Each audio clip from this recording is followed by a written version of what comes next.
one cares. Die. Yeah. No one cares. Like, there was this one meme I saw the other day. It's like, man, I would have stayed in the Damon Kalaba if I knew there were going to be days like this. Yeah, they probably should have like abandoned the like, are they chaos, are they loyalists thing. Just made them chaos, you know? We are alive and my stream deck is dying. Oh no. We're live? Alright, cool. I want to say that here's 6.5's hot 40k takes. go. Now. Hot Go, 40K. go, go, go, go. Go, go, go. I don't have any takes. Fuck. The game is bad. The Dark Angels are actually loyal. Ninth edition needs to go home. It's drunk. The Alpha Legion being way Woo, too fucking secretive. I need a new password. The Guard have a las cannon that's mounted on an infantry base that is more powerful than a volcano cannon on a knight. Go. In the new codex. You remember that brief period of time where it was just like a handheld mining drill? Our Gene Stealer cult was more powerful than the Custodes Glaive. 6, I know you're tired, so I will do you a favor of repeating again. I need a new password, please. Oh, I didn't. Sorry, yeah. Yeah, this is all your fault, though. You know, oh yes, it is absolutely my fault. That is fine. We were compromised. All right. There, I have temporarily disabled the video so nobody can even see the stream. The thing with the Alpha Legion being loyalist or chaos, there is a good reason for why that it's like that. It's called the third paradox. You know the Cabal, right? Yeah. I mean, well, they basically the Cabal told Alfarius and Omegon, your legion needs to side one way or the other. If you side with loyalist, the fucking everyone will suffer for 10,000 years. If you side with chaos, everything will suffer for like a few hundred years. Humanity will go extinct, and then the galaxy will be at peace. The Alpha Legion didn't like either of those options, so instead, are going with what Omegon has referred to as the third paradox. Meaning they play both sides deliberately to screw with the vision that the Cabal had and to essentially keep the long war going as long as possible. Like, in order to essentially forestall it and defy destiny. So, and here's the thing, even after Alfarius made the decision to betray the Emperor and side with Horus, he still says, all that I do is for the Emperor. So even those Alpha Legions who are traitors, even if they don't know it, are fighting for the Emperor. Because the rest of the Legion didn't know this. Only Alfarius and Omegon know this. The rest of the Legion thought, okay, yeah, we're traitors. But some of them are still loyalists and view themselves as the Emperor's test. All Alpha Legions are renegades, but only some are traitors. But most of them are traitors. Some of them are loyal. There's also it just feels really weird because they have these like fucking super evil fucking models. Right? There's also, the thing where is Alfarius or is Omegon dead a bit? The thing is, Alfarius is confirmed dead in canon. With Omegon, it's more up in the air, and I firmly believe Omegon is alive. Agreed. And with that in note, we are finally proper live. Hello, everyone. We are here. Welcome back to Unlucky Rolls. I am disrupting the cool conversation about Alfarius I would unironically like to listen to. I feel like we should just set up a podcast on this channel at some point, but that's a different matter. Yeah. Well, we're going to eat your podcast and make it our own. Checkmate. Checkmate, scrub. Anyway, welcome back to Blackstone Tales, our Warhammer 40k campaign running in Wrath and Glory with our lovely host Six, who had 2 hours of sleep last night because of insomnia, which is always good to hear. But we are going on with today's session anyway, so it will be a bit more mellow in tone, which is really funny because of the theme of today's episode from what we decided on last time. But before I force Six to attempt a recap in his sleepy form, I am going to reintroduce everyone from the top. We have the one who said he has a podcast that we're going to steal. Hi everyone. I'm Krona the Harlequin, otherwise known as Alfarius. The show isn't live yet, but I've just been hoarding recordings ready to go. Yep, sounds about right. Hello, Alfarius. I'm Alfarius. I'm the most Alfarius that also Alfarius. My name totally isn't Sator, and I'm totally not a navigator. God, your ass. All right, and our third Alfarius. Hi, I'm Reaper Joe, also known as Alfarius. I'm pretending to be the rogue trader Holtz this campaign.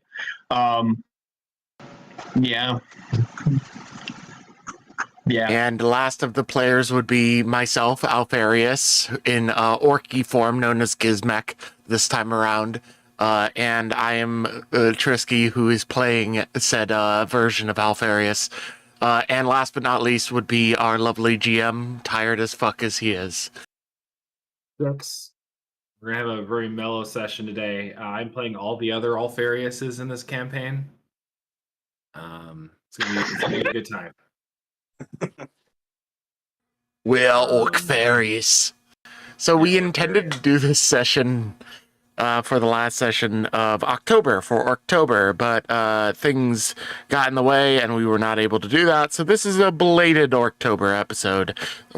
I'm dubbing Orktember because I totally didn't just accidentally typo that name. That was on purpose. Well, Shut up. Shouldn't it be Orktember? Maybe. Also, I like how I will get you.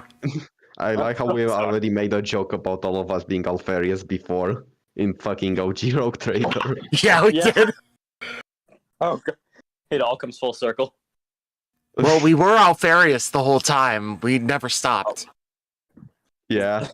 I might have that fucking screenshot somewhere, but yeah. Anyways. So, in our current works, we were going to take a detour to an orc-infested world as a part of our plan to create the biggest team deathmatch over in this one sector. I'm sorry, I have that fucking Codement episode on my head. Team deathmatch! Yeah, the party is going from world to world, trying to piss off as many of the big factions of the region as possible and point them at Karsoka. Nilix, and point them at Karsoka and see what happens in the biggest battle royale of all time. So far, they have awakened Necrons. They have visited the Dark Eldar and told them to attack, and the Dark Eldar are like, yeah, we'll attack once everybody else is done fighting. And then they're on their way to go try to rile up an Orc Wa into that region, and then after that, they're going to try and rile up the World Eaters even more than usual, and try to bring them to the fight as well. And then it's just going to be a clusterfuck at Karsoka. Is basically the idea, as far as I can tell. Sure seems like it, at least. Yeah. The plan is to just create the biggest clusterfuck as possible. Yes. Clusterfuck everything. It's just like your average tournament where the rule system breaks down. Everyone just starts piling onto the same table. So we'll begin this session on the Blackstone as it's traveling to... I can't remember the name of the system I told you guys it's traveling to last time, but it's a system where the orcs are rumored to be. We'll totally go back and post and fix it. Yeah, like we do post. Yeah, we're gonna open up the shot on Chrono's character, Saphar. You're gonna be, so we see Saphar in his like little like nook that he's made for himself, covered up in some like blankets, sleeping, and he's having a sweaty nightmare. He's like flapping back and forth. It just keeps like showing in his mind the the Space Marine like on his knees wailing in front of his friend that he had just cut down in front of all of the cheering fans in the stands of the Dark Eldar Palace. Mm-hmm. And that feeling of ecstasy rushing over you. Like how you like how in a dream, like everything's like way beyond what it was in reality. Yeah, because I was gonna say, like, I did pass that corruption test, but yeah, I get what you mean. No, it's just what your brain's like thinking about. I see. Because we see like Shaphar's like form has not completely, but like moderately changed since last we saw him, where he was like strong and confident and ripped out of his mind. He's like gone down to his original form. But his skin is like a little bit more like yellow and sickly than usual. It's like the normal ebony skin has gone towards sort of like more ashen, a little more gaunt sort of thing. Yeah, and Saphar like wakes up, and he's like dripping in sweat, and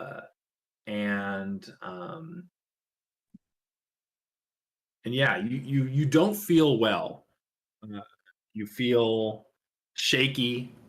You feel cold.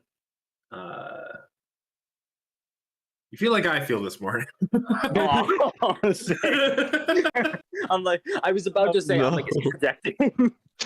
Is this like a signal that maybe he's not ready for the episode? Except I've got coffee right now, so I'm better. I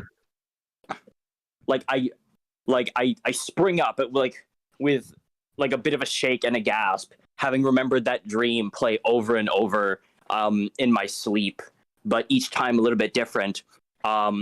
First time it's as it happened, and then the next time it's Captain Victor Brahm is the Space Marine, and then another time I'm actually sitting in my mom's chair. Another time I'm standing directly in the arena, and like just on and on it goes, like with different variances. It's been a recurring nightmare these last couple of nights. Except this time you're not alone in your room when you burst awake.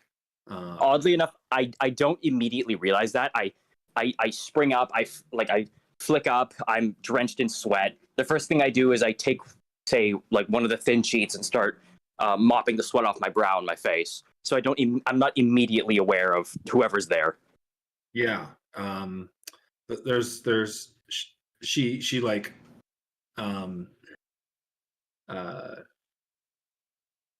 she does a little cough and like looks over at you from the doorway. Ira is standing in like the doorway, like cleaning a knife in her hands as she's like watching you sleep. Like he coughs. My ear does that sort of little like cat twitch thing when they hear a sound. I look over. I just say like, "What have you got there?" She says, I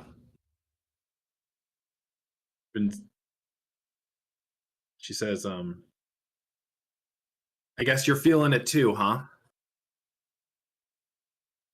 The trauma of having come into contact with my mother again after all this time and everything that's happened.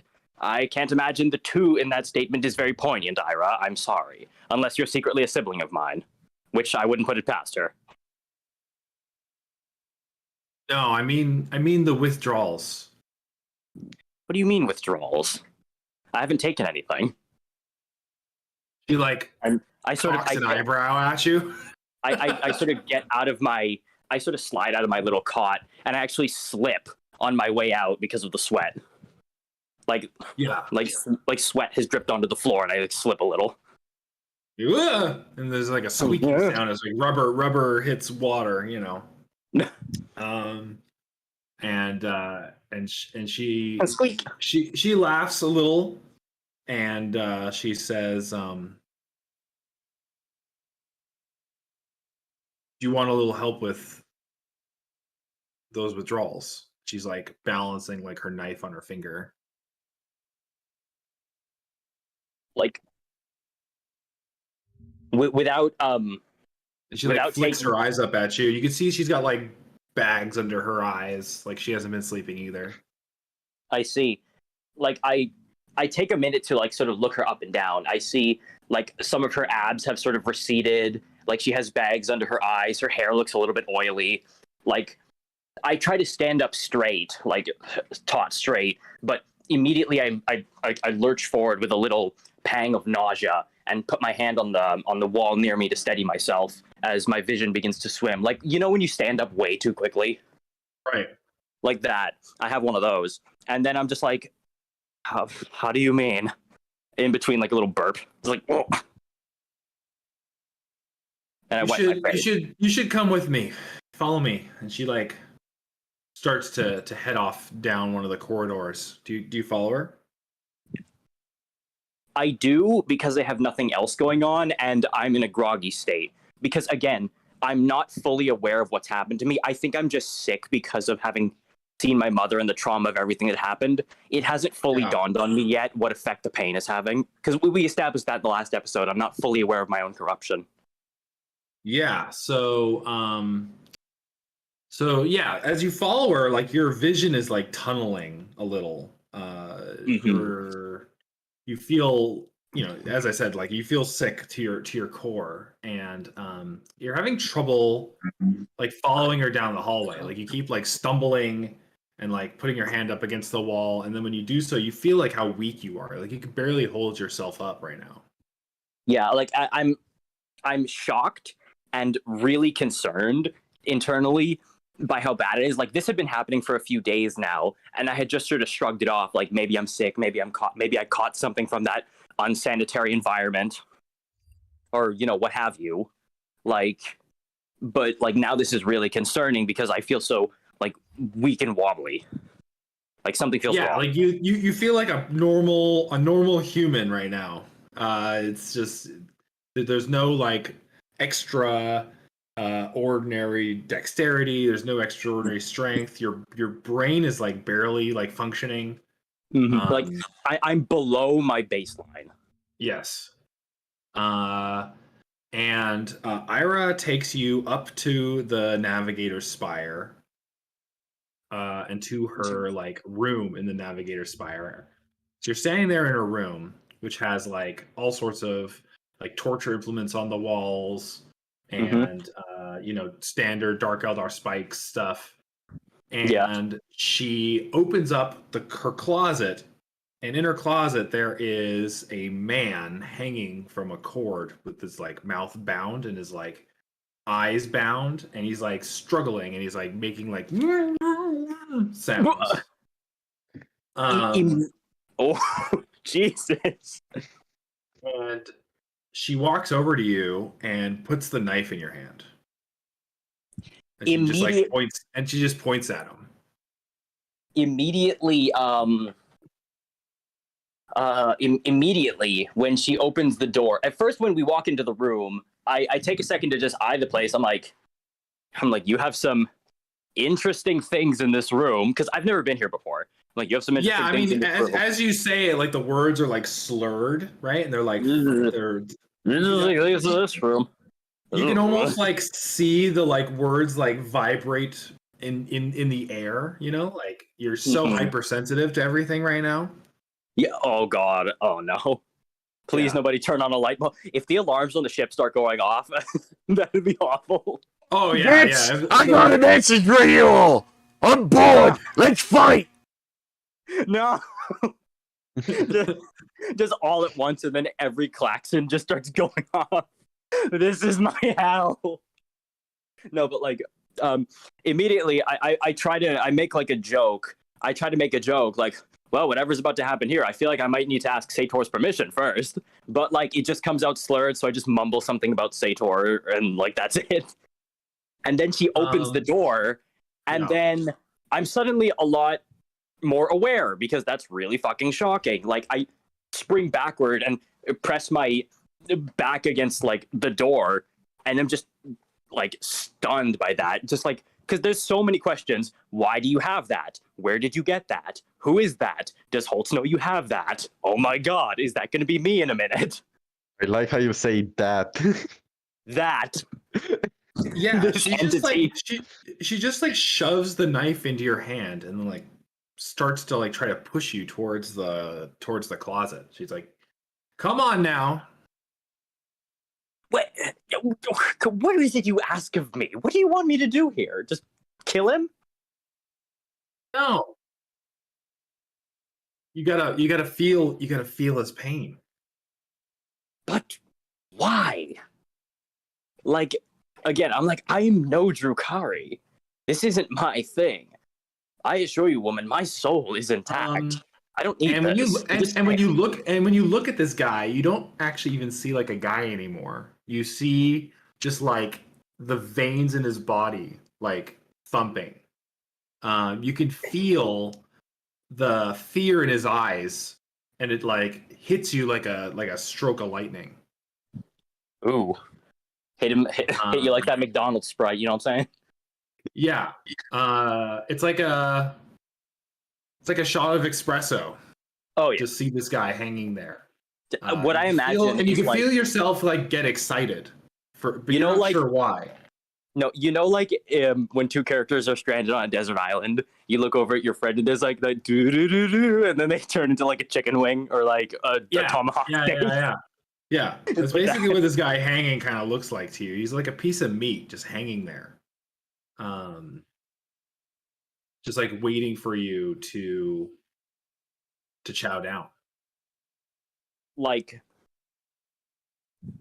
I'm like, again, and like the it hits me, and then it dissipates, and then I feel that pang of nausea rise up again, and then that high followed by the low. I sort of just say fuck it and just go with it, and like, it's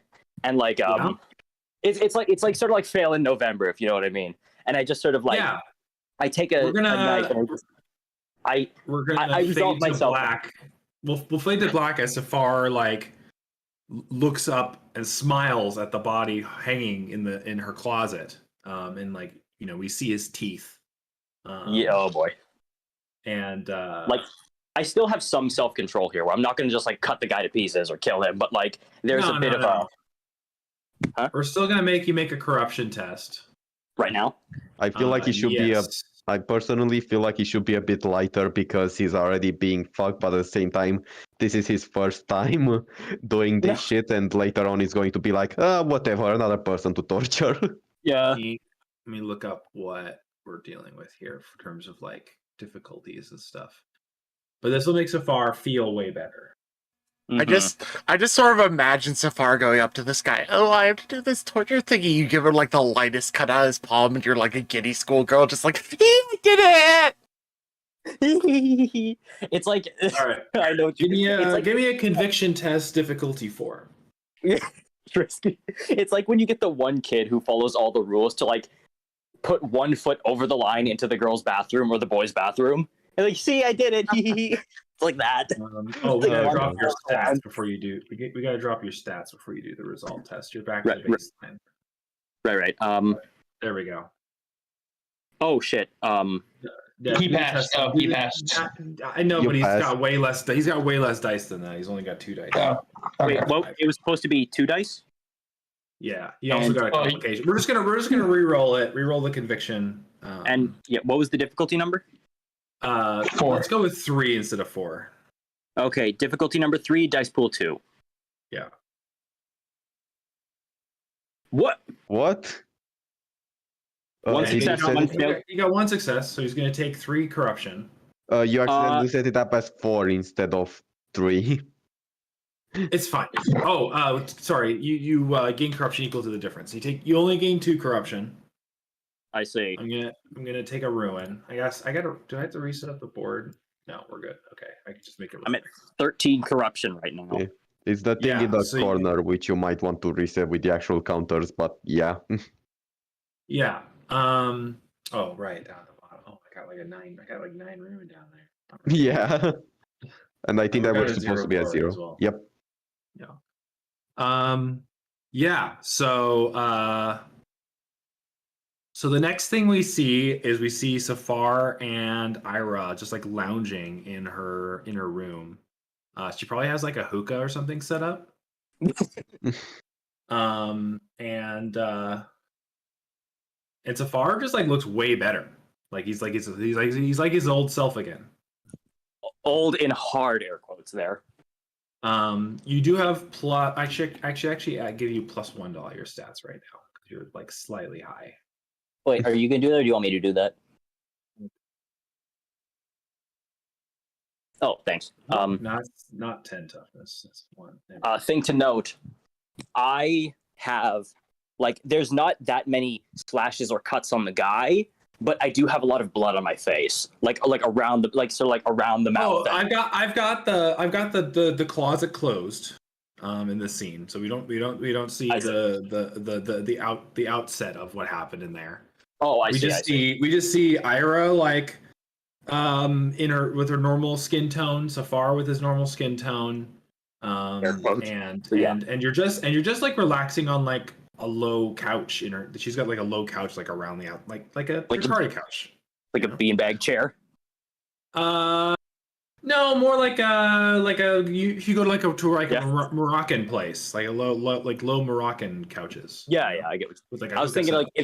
If it's gonna be like, hi, are we just gonna both be like in beanbag chairs? Bro, we like inflict pain, but what if we're the ones in pain, bro? Yeah, we got 2 goth Eldar. No. And Sator, you needed something from Ira, and so you like arrive at her room and you see Saphar and her just like hanging out. How stoned am I right now? I need to gauge my reaction because it's like, Saphar, what's up, buddy? Everything is so great right now. Sator sees Saphar basically taking the first blunt in his life. Sator, what's your sense of smell like? Is it really strong, or is it like weak for a human? I feel like you would be about normal. At the same time, I think that Sator's actual nose is supposed to not exist because of navigator mutations, but I'm not sure. Yeah, you get a sense of like death from this room. Like something just really horrible just went down. I don't think you need superhuman senses for that. Sometimes you'll come into Ira's room and you'll sense this, and sometimes you won't. But this time it's like definitely very strong. And Sator probably knows about the locker, right? Yes, he does know about the closet. You told no one. When you like look over, dude, like your eyes like flick over to it, and that like eerie sense of death is like coming from behind the door like usual. And if you like look down to the ground, there's like a little pool of blood that's like coming out from under the door.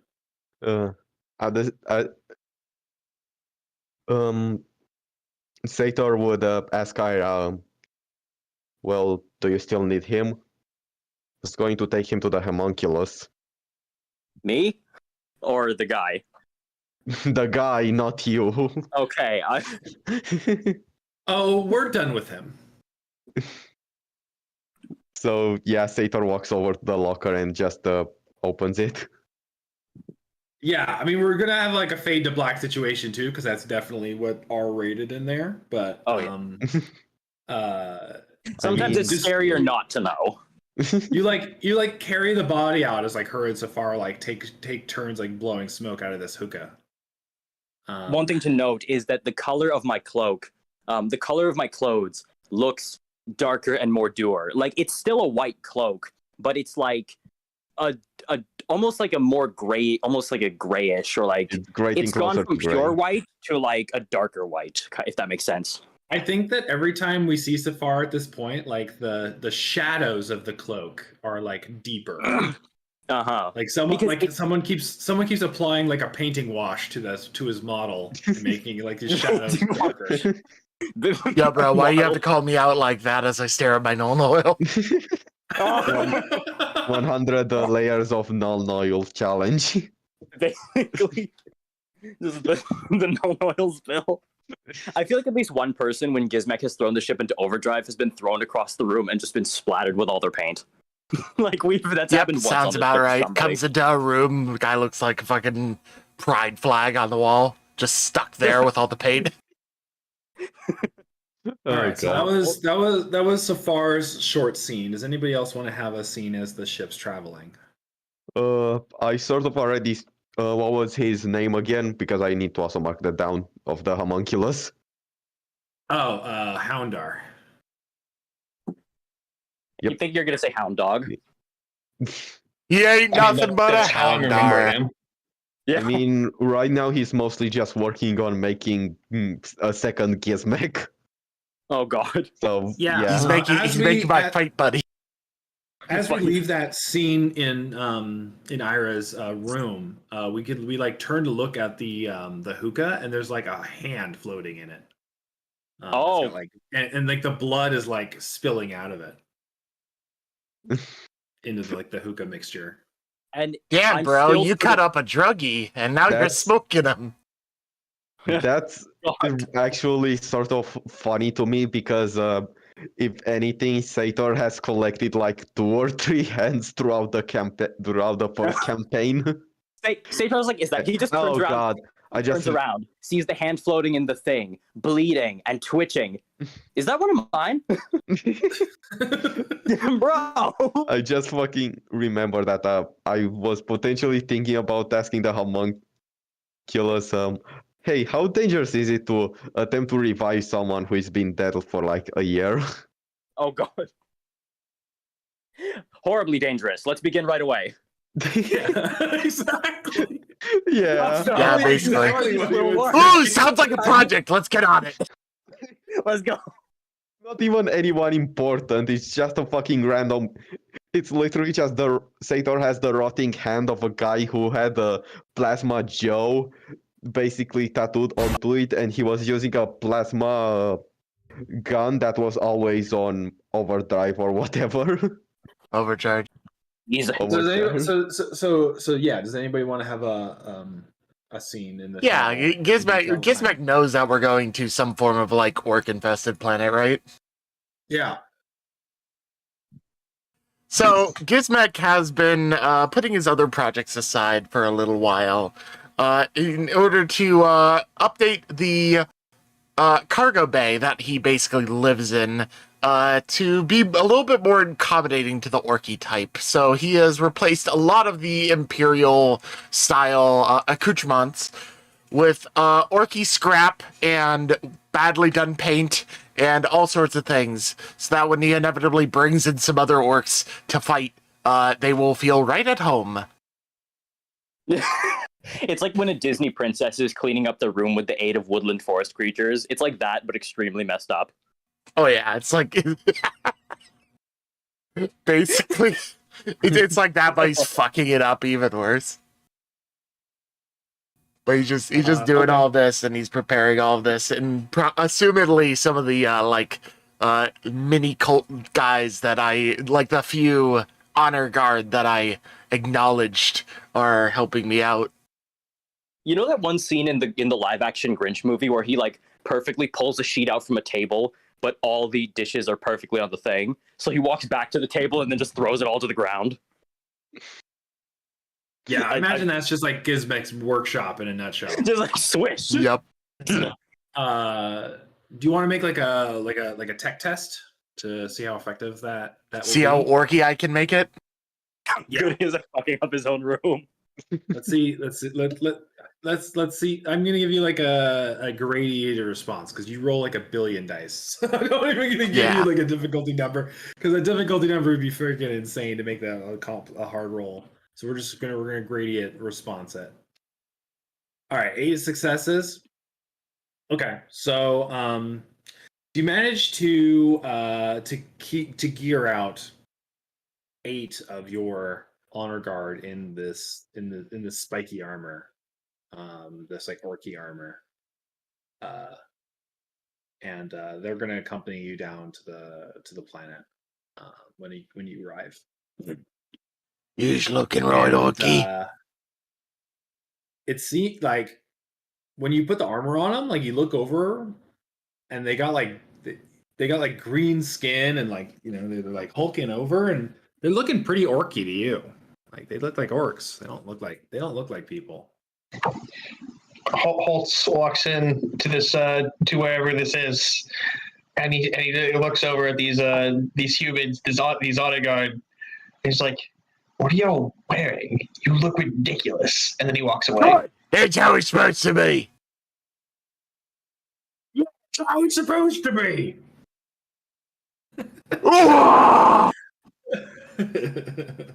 Everyone's like, "What?" And they're like going out of their minds. Note to self: when Gizmek's not looking, purge these heretics and safe. If I find any scraps of their armor lying about and they didn't die in proper combat, you'll get a crumpet yourself, Holtz. You didn't hear that, Gizmek. No, I didn't. Because you never said it, right? Exactly. Good! Alright, back to making this place a mess. Does Holtz Just have throws a scene during the travel? Throws a fucking paint can against the wall immediately as Holtz leaves. There's not a. I've already Not had a whole like, lot my for Holtz to conversation. do right now. Yeah. There's no like mysteries to solve or anything. He's just doing the thing he's supposed to do. So I think that it's okay for you to skip Yeah, I'm fine with skipping Holtz. There's not a whole. I've already had my conversation with Saphar, so. And Sator, you've been pretty busy traveling the warp this period. Like the warp is like a roiling all over the galaxy. So you're having to like change the trajectory of the ship quite a lot. He's muted. He said he'd be right back. Oh, okay. Yeah. So I'm just gonna say that's what he's up to. Right. Okay. So we'll have the ship enter into the system. We're going to call the system Fornic from now on. I don't know what I called it before, but that's what it's going to be now. This orky system of fornicate. Sounds a little bit ironic, that, but... I feel like even the orcs wouldn't remember what it's called, so they just change the name whenever they feel like it. Yeah, fair. So you're having like a briefing about this planet and the system. It's like a farming world. That had sent out a request for aid like many years ago before the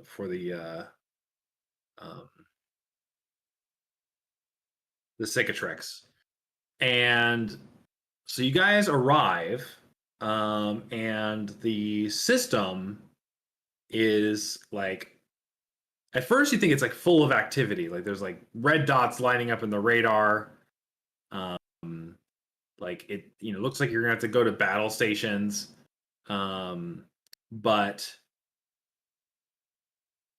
further glance, it's clear that all of the like rocks and orky vessels in the system are all like abandoned, like they're all just like floating through space. It's interesting.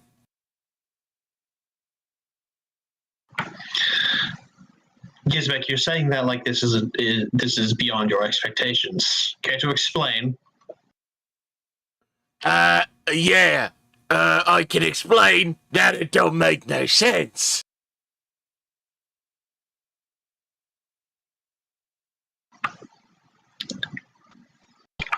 So what else do you want from me? I don't know what the hell's going on here. No orcs would abandon the ships like this. If you like do an examination with like the sensors of these ships, like they're dark. There's like no electricity. There's no energy flowing through them. They have like their engines aren't working at all. Like there's no power in them. They're just like floating around. And then the system itself has like 4 planets. The third one is the one that is livable. The other 3 are like either way too close to the sun or really far away. And it's just like an ice ball. The third system where the human settlement used to be, you're not seeing any Vox signatures or any sort of signals coming from the planet at all.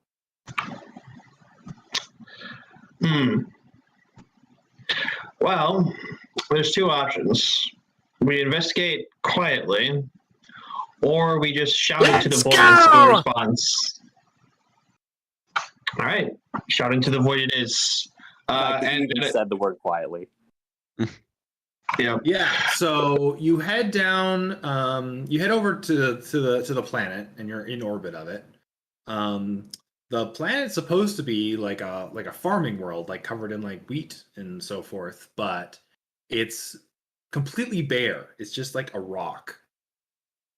There's a couple of old ruined buildings that you can see from like satellite imagery sort of style things, but they all look like abandoned or like blown over. So back up a little bit. You said it was a farming world, but now it's currently looking like a rock. We've only like the crust has been wiped off. This might. What do I know about certain alien species that is also pretty relevant in specifically this time period? The alien race that has classifications based off of old Earth monsters and gods and things like that. You know which one I'm talking about? The one that has the faction that steals pants. I don't know what the alien species that is. The Tyranids. Oh yeah. Tyranids. Gotcha. Oh god. Yeah, you're gonna have to be a little more. It's fun to know that he's tired enough that functioning. it's fun to know that he's tired enough that Gene Stealer reference went over his head. Yeah. I was like stealing pants. Like, what the hell are we talking about? Yeah. Well, it does look like it could have been a Tyranid invasion, except like normally they leave behind like a bunch of like stuff that's like generating more Tyranids, and this whole system would be full of like Hive Fleet stuff. They don't just like abandon the system after they like destroy it. They only leave once the system doesn't exist. The other worlds also have like resources, so you'd expect them to have like taken those worlds like completely apart for all the like all the minerals and stuff.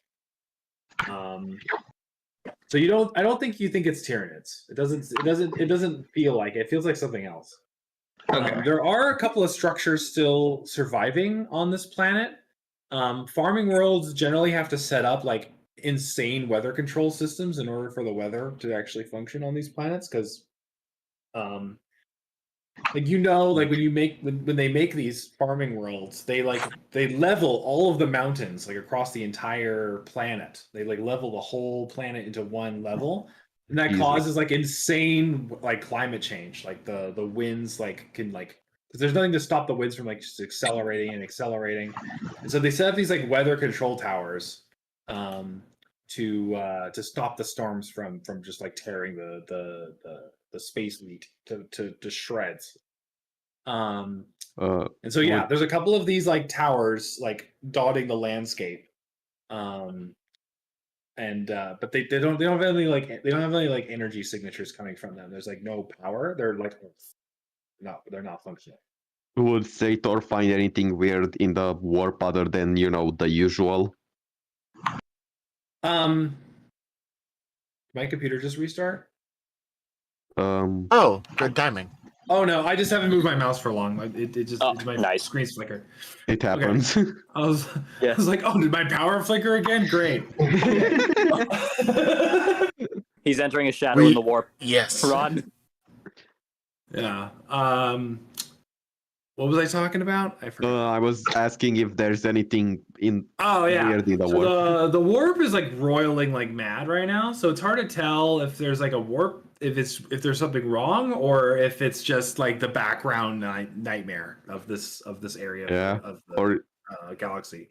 If it's either something here, or if it's the fucking Catan being fed.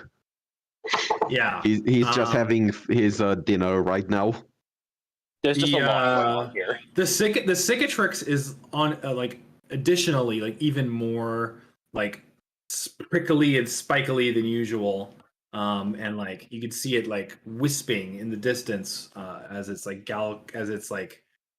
dust clouds look like fingers coming out of it, right? All of space is in a tizzy. Yeah. So you don't really sense any weird warp signatures or anything? I was promised orcs. Yeah. I'm getting my orcs. We'll be investigating Gizmek. We'll probably have to check out those towers. It might be best to send another squad to check out one of the other towers, see if we can get up some communication going. Sergeant Brahm, we have 15 Space Marines aboard, yes? Yes, sir. They're ready to deploy at your leisure. And do we still have those 2 other smaller ships that were attached to us? Yes. Yep. Right. I'd like you to split your men into 3 groups of 5 and to investigate some of these towers. Naturally, my own party will be investigating one of them as well. Okay. So you all take drop ships down to the planet. The Space Marines have their own set. They land near you, and then they start taking off into the distance to several of the towers around. And then, do you want any of them to accompany you 4? There's Gizmek's orky people with him. At least one Vox officer with us, so that we can communicate long range to the other Space Marines. Yeah, you have a Vox officer that just follows you around when you're on the planet. All right, cool. Yeah. If anyone wants to bring anything more, Pippi hasn't been around in a while. I'd like to bring her along too. I was actually thinking that you were going to say that. Yeah. And okay, so you got quite a big crew. The should only I thing stay? was, One of these. Should I stay on the ship or should I come with? it's up to you. Up to you, but you should come with. You know what? Yeah, I think I'm gonna come with. I've had my morning coffee. I'm I walk into the bridge. I'm oh, going somewhere without me, boys? I've got a pep in my step. I look the best I've looked in say a week at this point. And then I'm are we going somewhere? I'm ready to go. I sort of hoist up my rifle, put it to my back, looking dark and creepy. No, sorry, I want to come to the Saphar smiles with his teeth a lot more recently. Yeah. It's smile. It's got that little anime ding. Ding. It's not the haha, I'm such a funny clown smile. It's the I'm going to fucking murder you smile. Yeah, exactly. This is a different smile, and none of you like it. It's except me. I like to smile. All Gizmek smiles are just all teeth, so it makes sense. Yeah. Oh, he's smiling like me now, Holtz is just what's the difference? Does Ira want to come along to the mysterious planet where fucking Oz got annihilated? We're bringing the full crew down. Everyone's going down. I realize I don't have any followers yet. I don't have anybody, but the reason for that is because I didn't you're lonely. Aw. I thought it wouldn't fit. That's why, considering the way my character joined this crew. Yeah. No, it makes sense. If you ever want one, let me know. We'll make it happen. Possibly later, if I think the situation depending. Yeah. Yeah. Okay. Having a fun NPC to bounce off can be pretty fun. So yeah. Anyways.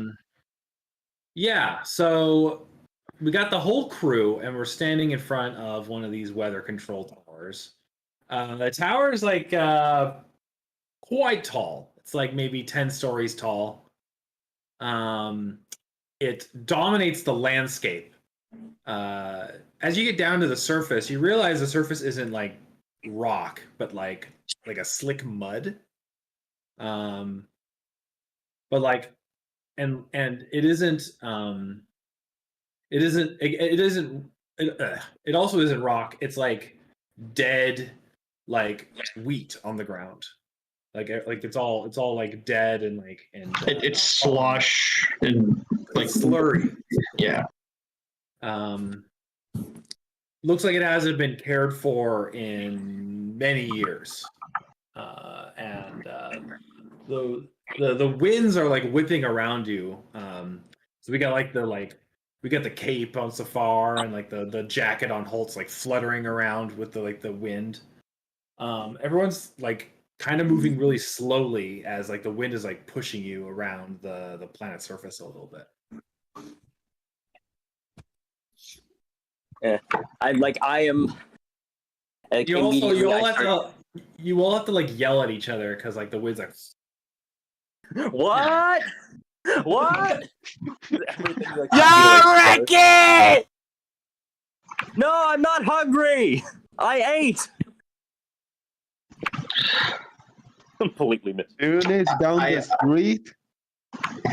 I eventually shout at the men to hurry along to the tower. Yeah, so you guys Stop dead in my tracks, okay?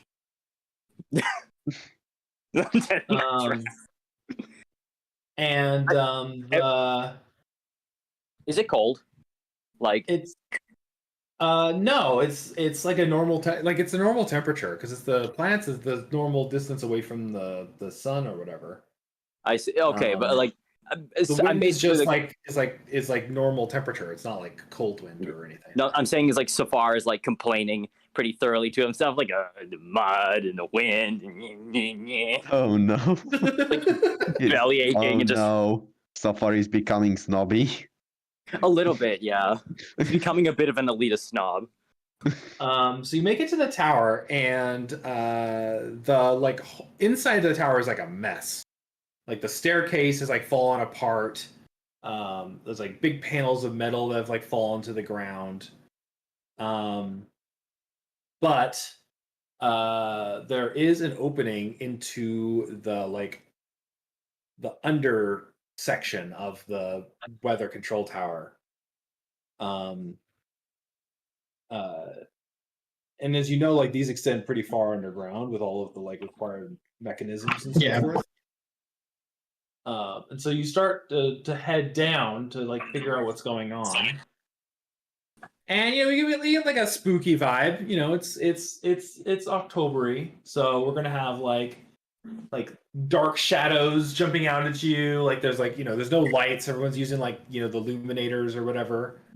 You all have like flashbacks to that like walking around that dead ship with like the crazy energy black beast. Oh god, I remember that. Sator is the only one who can see somewhat fine. Yeah. When you make it down to like one of the lower like power plants, there's like a weird section of wall that appears like it like fell off or was taken down or something.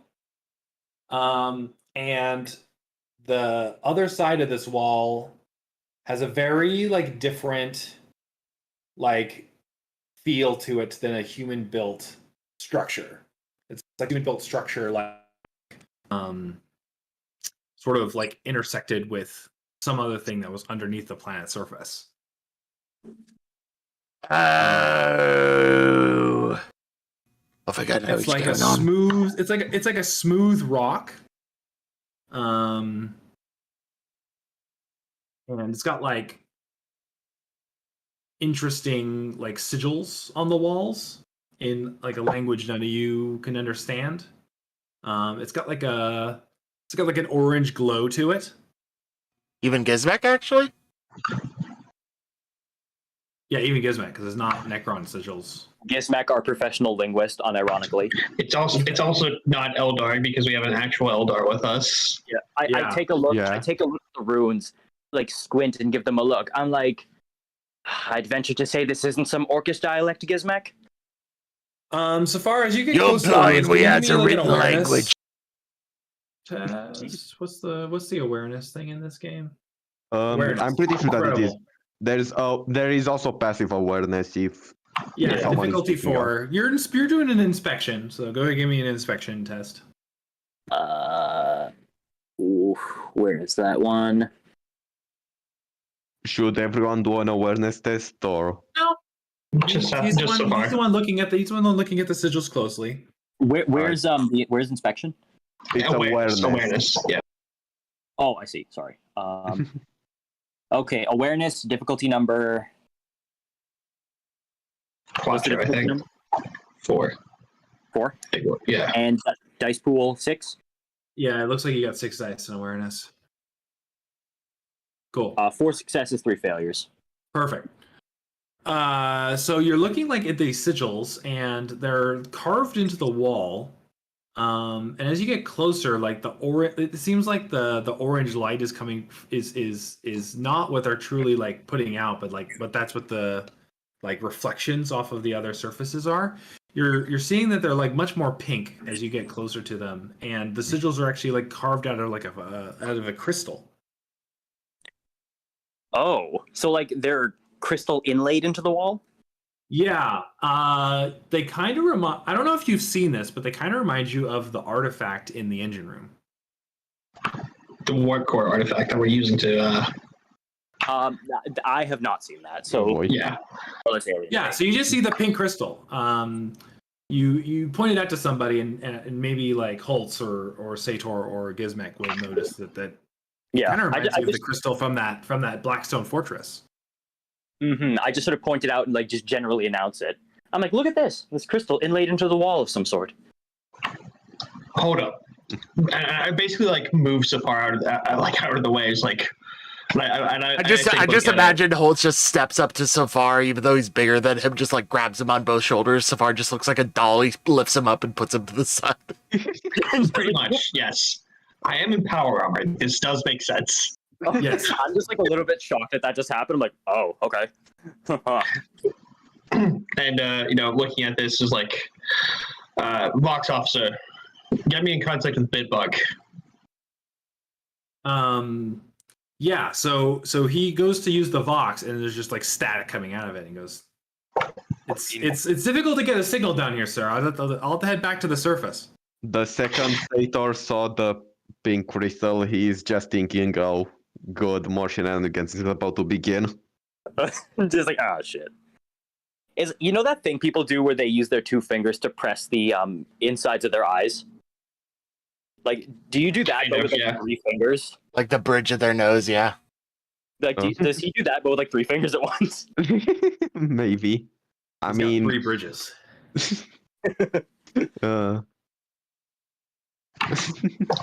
But okay. I mean, if he says he has to go back to the surface, I actually do want to report from like the rest of the squads too, because if they found something similar, that's something worth noting. So head back to the surface, guys. So he heads to the stairs and starts heading up. What do the rest of you do while you're waiting for him to do that? Oi, couple of you kids go with him. Make sure he doesn't get crump or nothing. Oi, sir. Sator is generally looking for other weird details and to see if the fucking walls don't exist again. Yeah, give me an investigation test, Sator. Difficulty. So, awareness difficulty 5 or investigation? Investigation. No, investigation. Yeah. I mean, it's the same for me because I have no levels in either, so. Difficulty 5. There. Cool. So yeah, you're like looking at these sigils and you're like following them down the wall. And eventually you reach like a small cave just around just further down the path.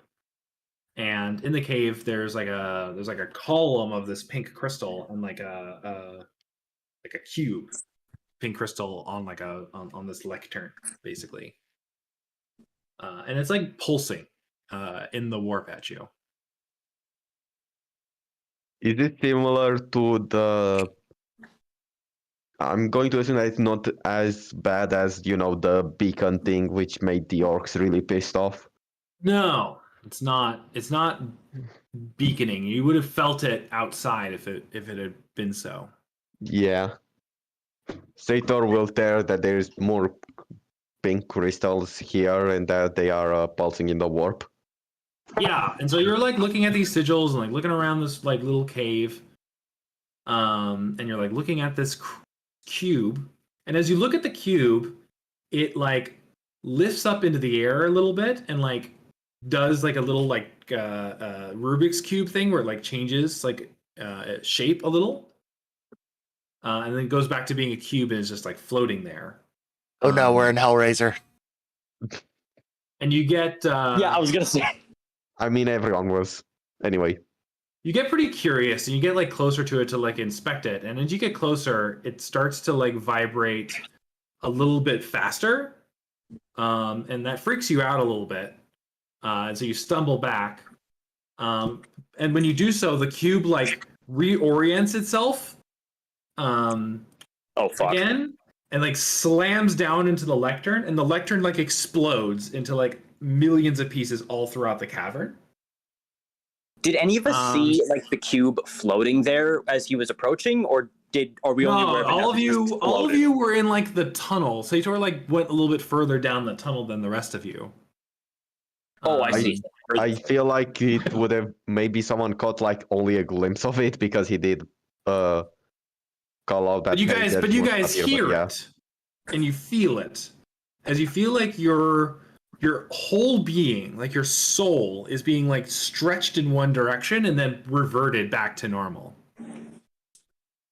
That was trippy as oh fuck. You all felt like you just got like spread across like a piece of toast. Oh. Spiritually spread out across a piece of toast. Sator, you've fallen backwards as the lectern exploded. And you're just like sitting there in shock about what just happened. The cube of crystal is still on the ground. It just like blew up the like thing that it was sitting on. So the cube itself is fine, and it just fucking destroyed the thing it was sitting on. Yeah, it's like it's also like floating like a couple inches above the ground. I slide into the room to see what the hell just happened. After reorienting myself, because that would have hit me like a fucking truck with my Eldar soul. So you see Sator on the ground. Sator would respond to Gizmek screaming, what was that, with a cube out of that crystal. It just destroyed the thing it was sitting on. But before that, he decided to float. Hey, that don't sound good.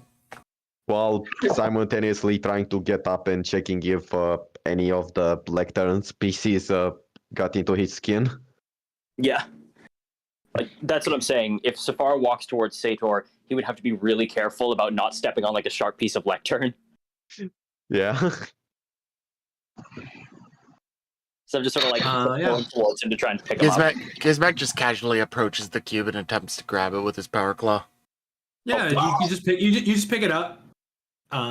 It's like pulsing with energy, but it seems like it did whatever it had done. It's just psychic. Can I roll a psychic check on the cube? So, roll a what? Scholar? Not scholar. I was gonna say psychic detection. Psionitions, basically. Oh, I am psi sensitive. Like it is pulsing with psychic and warp energy. You are Eldar, so you should be allowed to an extent to have psychic psionitions. It absolutely is. Yeah. Oh yes, I'm gonna use the fucking power thing to try to see if it's corrupted at all or not. No, it is not corrupted. All right. Gizmek pulls it up and just like shows it up to his face. He's just like, this thing exploded. It didn't manage to kill you, but well, coulda. I'm gonna call it the crump configuration. The crump configuration. I briefly tried to protest, like, Gizmek, I wouldn't, but then I'm just completely drowned out by his enthusiasm. Haha, mine now. Holtz is waiting for the box officer to give his report at this point. He's organizing like the rest of the party to like secure the area. Okay, so as you try to like secure the area, you like head back up you start heading back up the tunnel, and as you get to the end of it, there's like a metal wall that wasn't there before at the top of the tunnel. Well, this is giving me a flashback. Gentlemen, we're trapped. Wait, Been the first time, won't be the last. All right, let's keep going further and find whatever we need to get out of here. I'm sick of this crap. It seems like it's just a tunnel down to this chamber, and there's just like a sheet metal wall that it wasn't there when you first came down this tunnel. Sator for a second has a thought in his mind, you're trapped. Yeah. That's true. You might be able to leave, but you don't know where you'll pop back out. Yeah. Sator is that kind of guy. He's like, what do you mean we? Are you speaking French or something? Who is we? There's also like a bunch of rubble at the top of the tunnel that wasn't there before, like around, like in front of the wall. Like it looks like this wall smashed through a bunch of rock. Looks like the other kids managed to get out all right. I ain't hearing no deathly groaning or nothing. Gizmek, are you still carrying the thingamajig, the crump configuration? Also, I'm going to assume that Sator doesn't know anything similar to this other than, our warp core. Yeah, I'm definitely still carrying it around. Set it down for just a minute, Gizmek. This is an experiment. Okay. Gizmek just clears away some of the rubble and puts it down. When he sets it down, it floats off the ground like a couple inches. Yep, still floating. I was wondering if you picking it up caused this sheet metal thing to appear. But it doesn't look like that's the case. Okay, keep carrying it. Or don't. Okay. Gizmek picks it up again and just like sort of starts tossing it between both of his hands casually like you would with just like some little toy. Oh, God. What I want to ask earlier was that I assume that the scholarship test wouldn't be even possible because Sator wouldn't know anything really similar to this is beyond anything Sator's ever seen, I think. Yeah, other than the warp core. Yeah.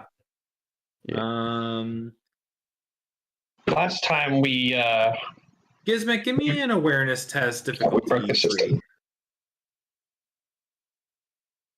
All right, 1 second. Awareness. What difficulty again? 3.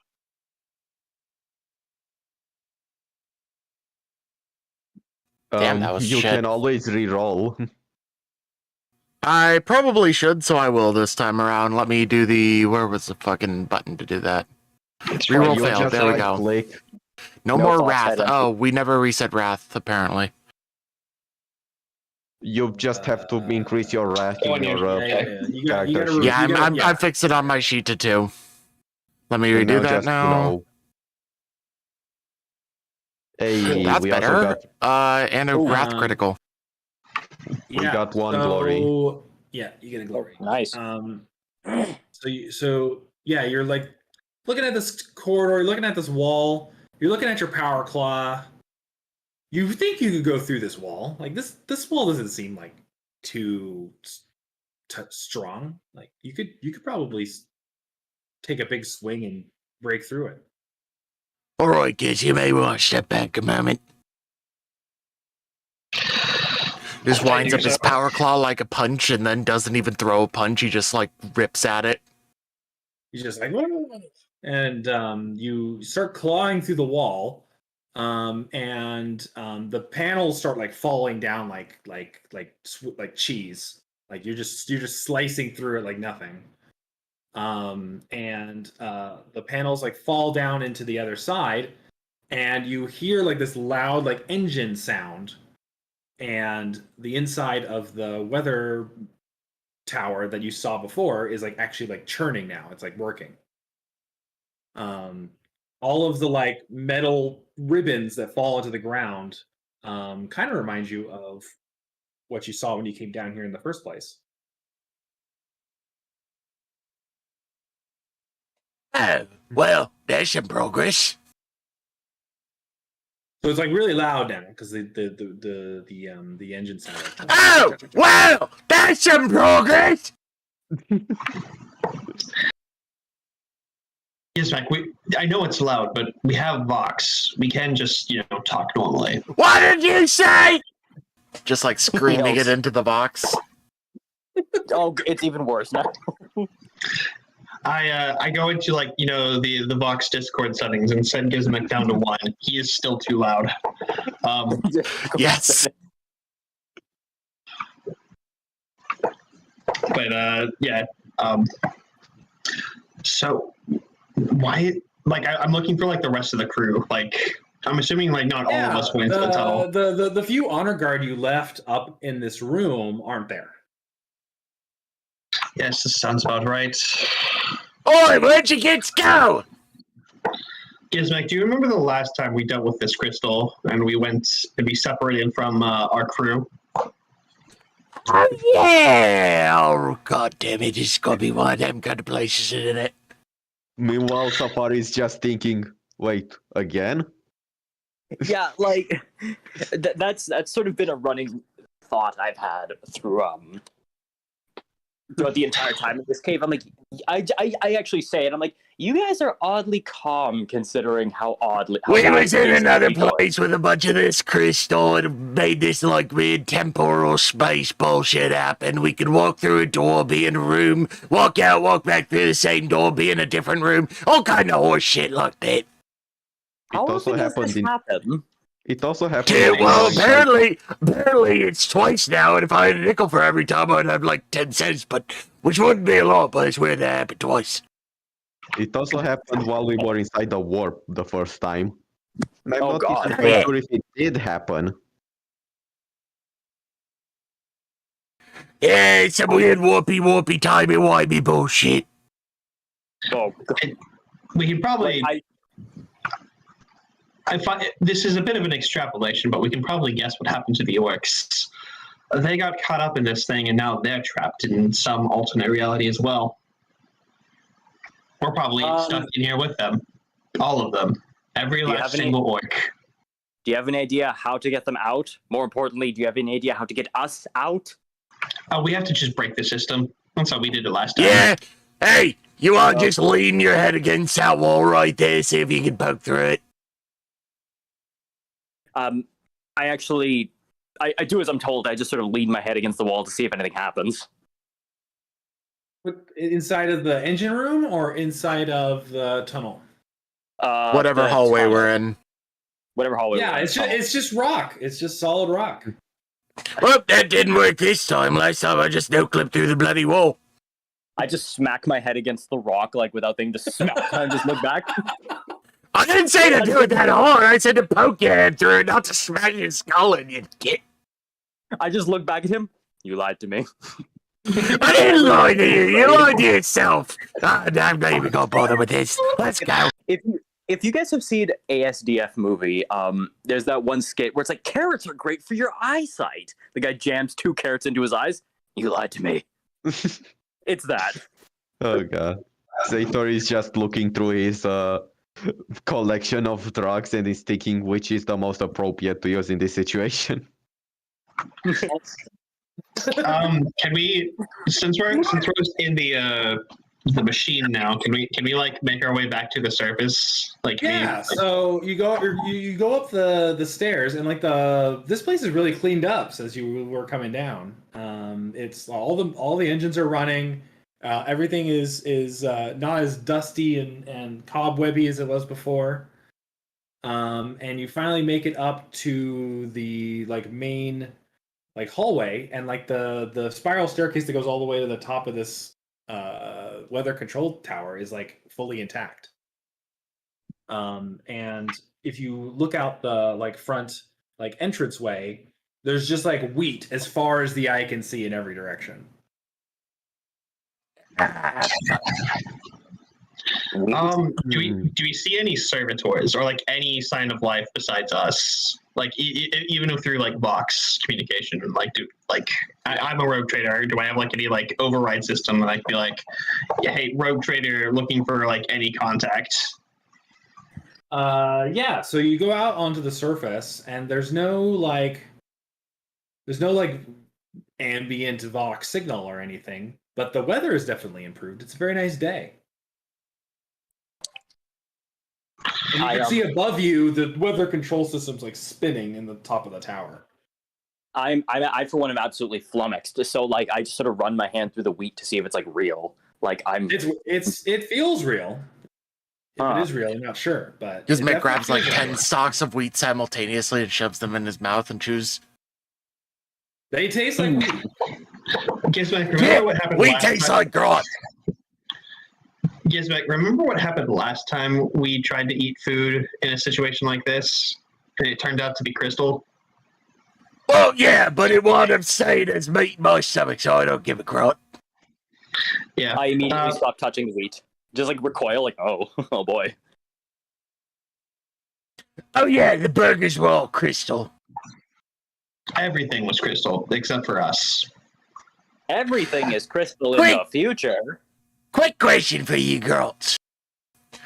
Do you see any symbols on that thing up there? Pointing up at the weather thing. Basically, I'm trying to figure out if, like, I'm seeing different symbols and whatnot than the others because of how when we were at the docking station, I saw an Orky one, they saw an Imperial one. Yeah, I mean, this whole weather control thing is like looks very Imperial to everybody. It looks like everyone's seeing the same thing. So we don't have the same phenomenon, because I'm seeing some of your Imperial Yumi grot too. And look, I remark, I'm like, it looks primitive, but effective. I'll give it that. Not enough spiky bits. We should probably head up to the top. There might be more information up there. Who knows? Might be able to get a signal out. Well, once we are there, once we deal with that, I would recommend that we go back into the cave. I would rather explore that than a potential entire planet being simulated. But wasn't the cave? You guys have basically fully explored the cave. Yeah, the cave was just like the cave and like the thing that Gizmek now has. Yeah. All right, I thought it could have possibly been a bit deeper, but that's fair. Yeah. So yeah, I head towards the top of the tower. Yeah, so you go up the stairs. The sound of machinery gets louder as you get higher closer to the top, as it's like, the weather control machine is like constantly spinning. And you like look out one of the like view windows up there, and you can see much further from here, and you can see the wheat fields just going out and out and out and out, and in the bare distance. You can see a couple of like small buildings. All right. If there's like a communication relay, I'd try and like hook up and see if I can get like the communication relay to contact those buildings. If anything else, like see if there's like a picked caster in the area that I can see what's going on. I unholster my long rifle because now I'm suddenly struck with the thought that we might not be alone here, and I think that might be worse than being alone. So I unholster my rifle and I start scanning. There isn't any like communication equipment in the towers. Like they don't communicate to anything. They just like seem to be running on this like on its own machinery. How far away are the buildings in the distance? Like a couple miles, like maybe 5 miles away. I see. Wait, Wait. Where the hell would they have all them mechanically whatever the fucks? You know they can't go just leave this unoperated. They go do their humana every like half a day or something. Oh, I agree with you, Gizmek. It's very weird that they're not here, which is precisely why I'm trying to get a signal out to see if there's anything else here. Well, I mean, you guys know that these like farming worlds, they set them up and then they just let them do their thing. Like these towers just like run forever. Sator is just generally looking into the warp and in reality to 50-50 basically to see if there's any inconsistencies. Like the only time you could think of in your memory of a time that the farming world's like weather control system failed is when they turn it off on their own as like a defense. Hmm. They'd have to have probably like semi-annual or whatnot inspections or something. But these things normally work on their own. That's weird. I didn't think your UV technology worked that well. As an Eldar, I would say I could probably run. How fast do you guys think I could run? In miles per hour? Yes. Yes. If you even You guys want could definitely go twice as fast as anybody else here except for I. Yeah. If you want I'm to thinking go I might be able to make a scouting, run for it for the town. Like I might be able to bolt there in like 20 minutes. Sator would just fucking say, if you even try to say about scouting ahead or something, Sator would straight up say no.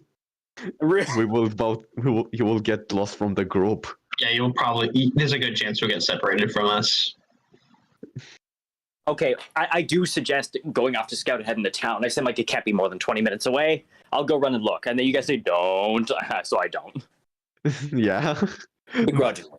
Sator would explain that it's like last time, whenever we entered a different room, we would get separated from whoever we send in there and all of that, so that's why.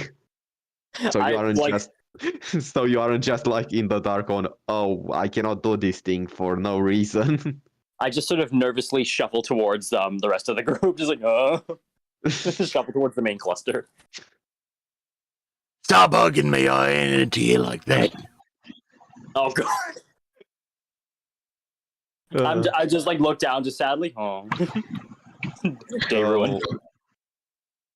If we cannot see anything, if we cannot hear anything through communications, I assume that we're going towards the town.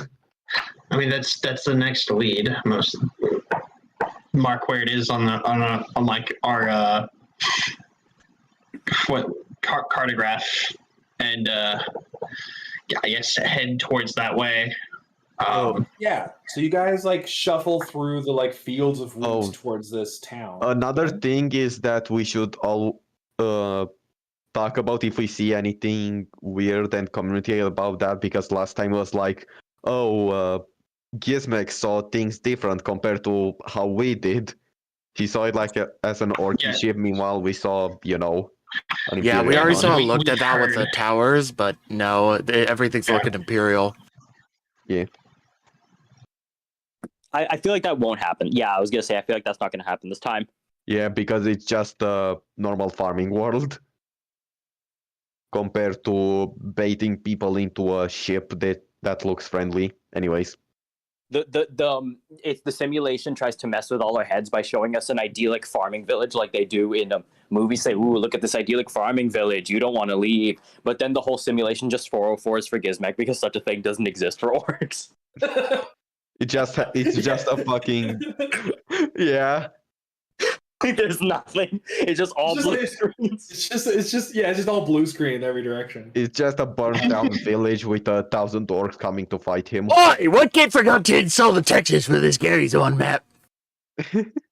Yeah, so you guys like shuffle through. It's tough going because there's no like paths or anything. Eventually, you make it to like a clear section of the farm, which is like a road, like a dirt road of some sort. You can see like tractor tracks in it, and then you start heading down the road towards the buildings you saw. As you get closer, It looks like a slightly more sci-fi version of like a little like farmhouse. It's like made out of metal. There's like a big barn that's going really fast because it's painted red. And you can see a couple of people in the distance, like working on stuff, like milling around, walking around. They haven't seen you yet. Well, considering that they're people, and from what Holtz knows about agri-worlds, they could very well be servitors, especially if they're working. Holtz sees no reason to like stop and keeps on going towards them. Yeah, so there's a couple of like hard manufacturing servitors like moving stuff around, and then there's a couple of like normal humans in like sci-fi farmer getup with like straw hats and like, you know, piece of weed in their teeth, you know. And they're like moving like giant bales of hay off of like one of these tractors. Hail, citizen. They turn to look at you, and they like their eyes like bug out a little, and they stand at attention, and they say, "Sir?" like in a questionable way. Is it like Tim Allen, Home Improvement? Yeah, they're like very surprised to see you. They like stop in their tracks. They're all like looking at you, and one of them like steps forward a little. He's like the tallest one. He's wearing like some like navy like suspenders and like muck boots. And he says, "Is it inspection time again from the capital? I thought that wasn't coming for a couple months yet." Scratching his head. This is a surprise inspection. You do understand that you shouldn't just prepare for scheduled inspections. After all, if you should be able to pass inspection no matter when the governor sends them. Yes. I like how Holtz's knee-jerk reaction is to immediately start lying without missing a beat.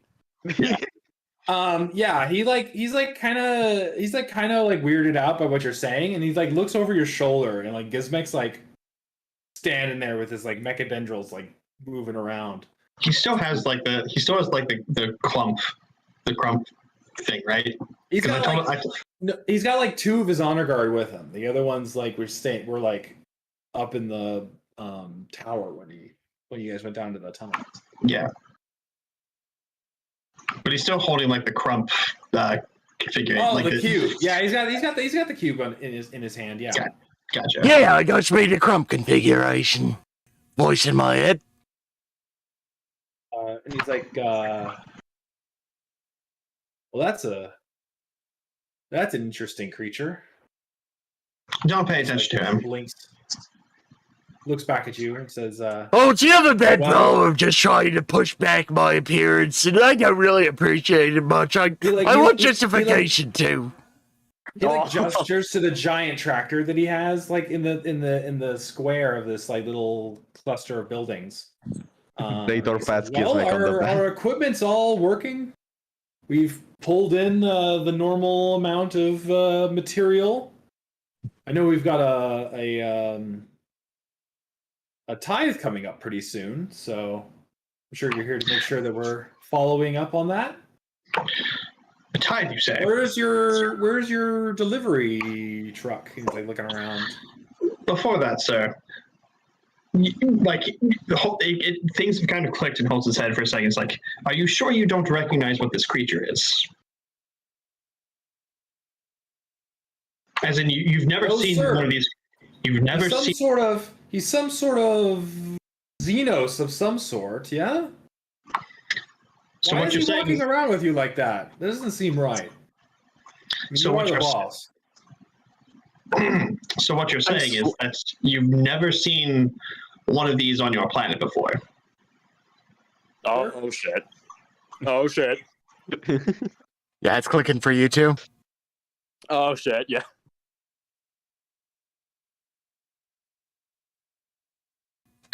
What's a good chrono year? Yeah. So, could you tell me what year it is? Scratches his hair and he says, "I'm not much for figures." Well, get me someone who is. It is 5 years till the tithe. Yes. Yeah, what does 5 years till the tithe 30 mean in total chronology? Tithe 56,215. Is it alright if I say something here? You don't know what the year would be. Yeah. Go ahead. How often do you have these tithes? Every 5 years, apparently. I was going to say, No. I sort of it's like every 50 years usually. I sort of casually saunter over to this guy. Say, "So, good sir, any thoughts about the strange state of the galaxy? The most recent Black Crusade, perhaps? How about that giant tear in the sky? Thoughts on that?" He just like looks at you confused. He's like, "Your head working right, boy?" Yep, we're in the pocket dimension. All right, tear everything down. I just immediately, I'm like, ugh, figures. I pull out like my shuriken pistol and just start taking aim at the crowd of people. Whoa! And he like takes a step back and he puts his hands up. Hold it. All right, burn it. Do not. Damn it. Do not. I'm like looking to this guy. I don't see the Cicatrix Maledictum at all, right? Yeah. It's the day, so normally you can't see it during like the day on these planets, but no, you can't see it in the sky. Okay. Still, like, you would notice. Could Sator spot it through the warp or no? Or does he even normally spot it through the warp? Yeah, if you look up into the warp, into the sky, you can see something you haven't seen in quite some time. What is You it? see a light in the darkness from far The away. astronomicon. The fucking astronomicon. Oh god.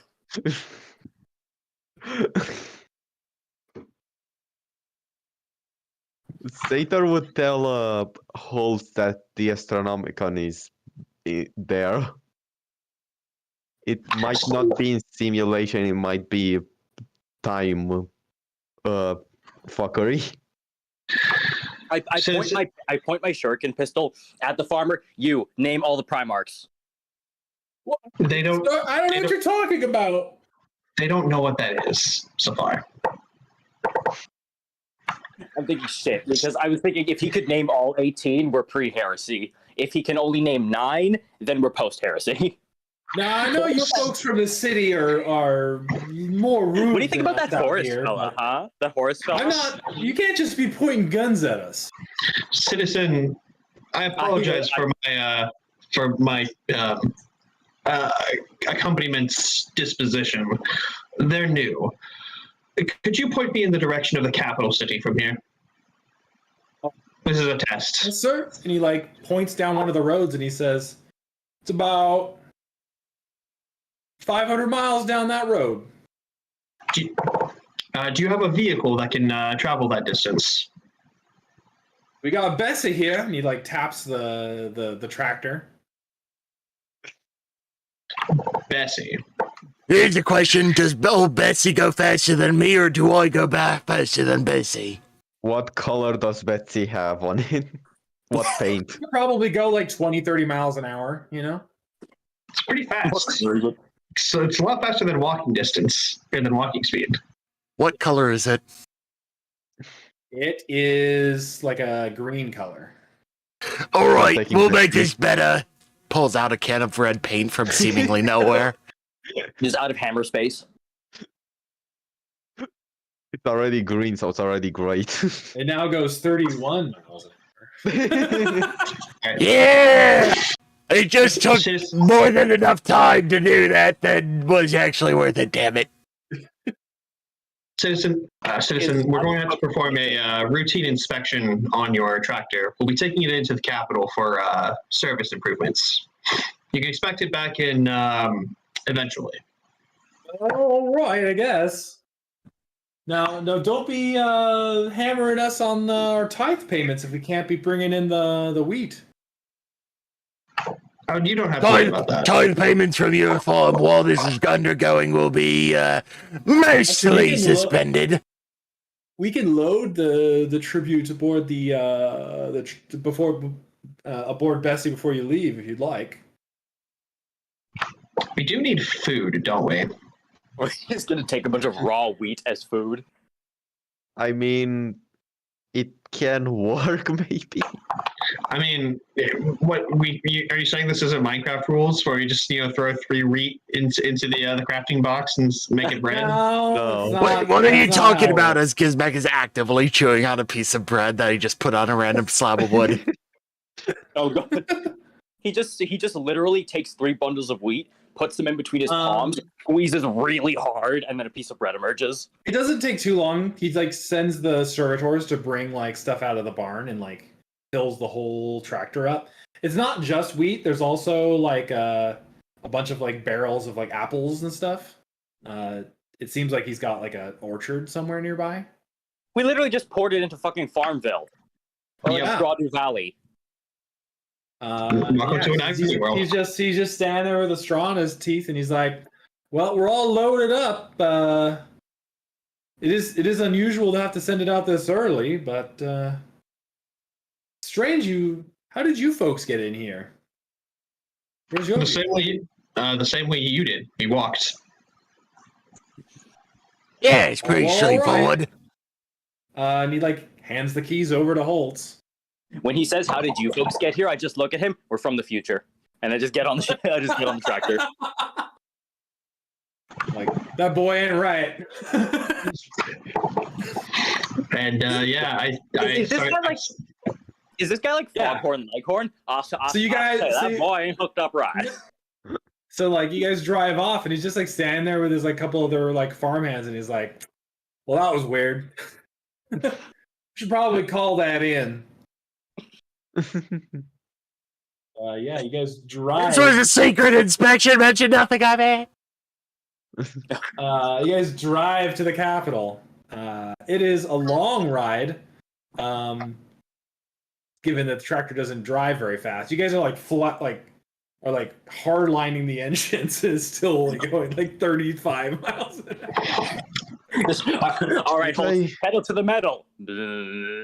It's a very large vehicle. It's got these huge wheels that dig through into the road. The road is just wide enough for it. It looks like it was specifically cut for vehicles of this size.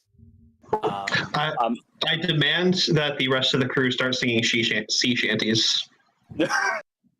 I go or Union song. Yeah, what do you guys say anything to each other while you guys are driving? You're all in the cabin of this tractor. The cabin can fit 6 people. The thing is shaking something fierce, so I just turn to Holtz so how long do you think we'll be stuck in this time loop? Are we there yet? Are we there yet? A week if we are lucky. Perhaps as you guys are driving, it starts to get dark. You guys pass another weather control tower on the way, and it's spinning away. As it gets dark, you look into the sky, and it's just normal space. There's no cicatrix across the sky. Looks perfectly normal. Later on, Sator will probably mention, I preferred it when we went to the glass dimension.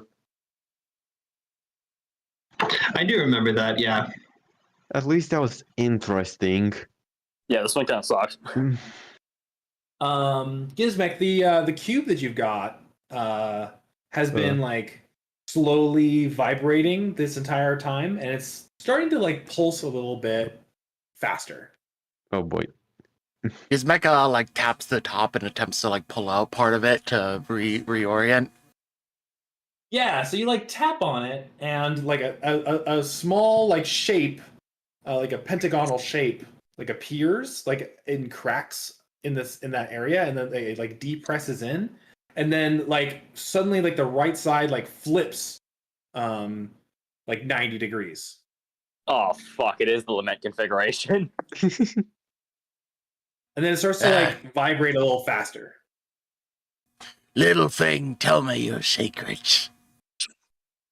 You tap it again in another spot, and like another like hexagonal like piece of it like taps in like a button, and then like the whole thing like turns on its axis into like a it's like a cube but like offset, and it makes like a small like cracking sound, and then suddenly you're all like on the road. Like the truck is gone. The wheat is gone. It's just like slurry, and you're just like sitting on the road. All of you just sitting on the road. Sator looks up to see if the that thing is there, and if the astronomicon is there or not. It's still nighttime. Not only is the maledictum still there, but it has spread across the entire sky. Oh, I just look up. We may now have traveled too far into the future. I look up and just like exhale, just like. Wait, that does remind me. Sator is going. Sator will try to see if the fucking anti. The anti. Thing that Catan guy was trying to make is there or not. The dark astronomicon. Yeah. Using your like Even though- navigator like ability, you know that it's like on the other side of like the planet from your standing. You'd have to like travel some miles to be able to like see it. Yeah. My question is, can I get in contact, since we're now in this timeline, can I get in contact with either the ship or the Vox officer? No, there's no Vox signal. You do hear all of you make me awareness checks, difficulty 2. Right. Okay. Awareness check, difficulty 2. What's the dice pool? Give us at least one glory from that. and another 5 one. successes.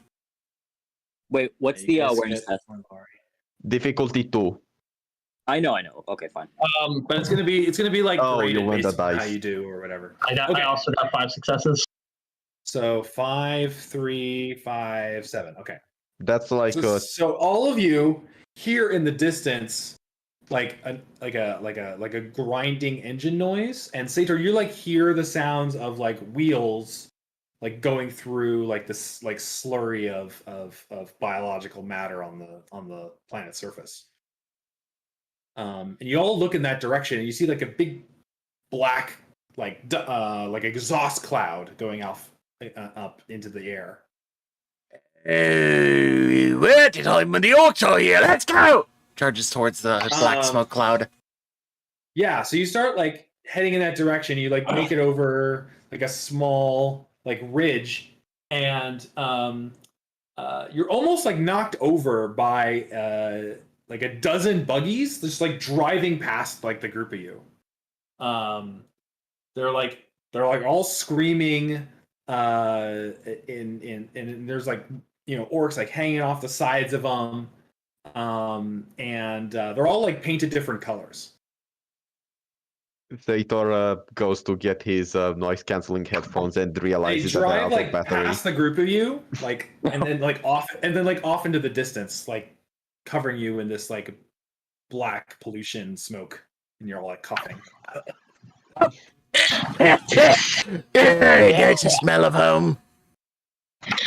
They didn't even have the decency to say hi.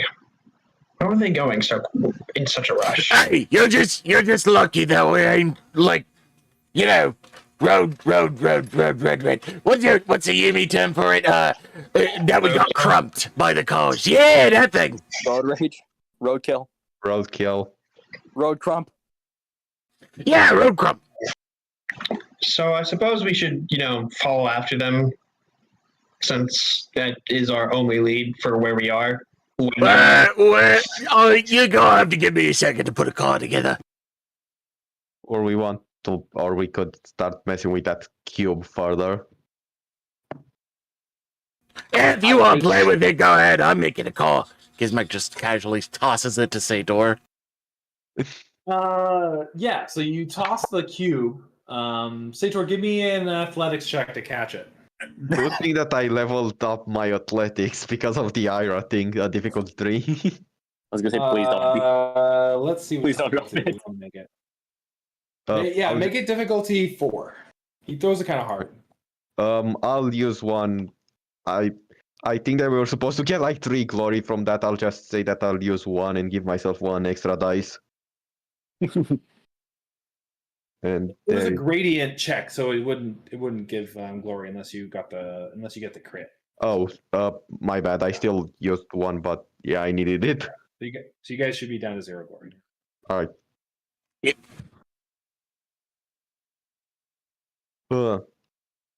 So I succeed barely thanks to the glory. You reach down and like it almost hits the ground, and your fingers scrape the ground as the cube latches into your hand.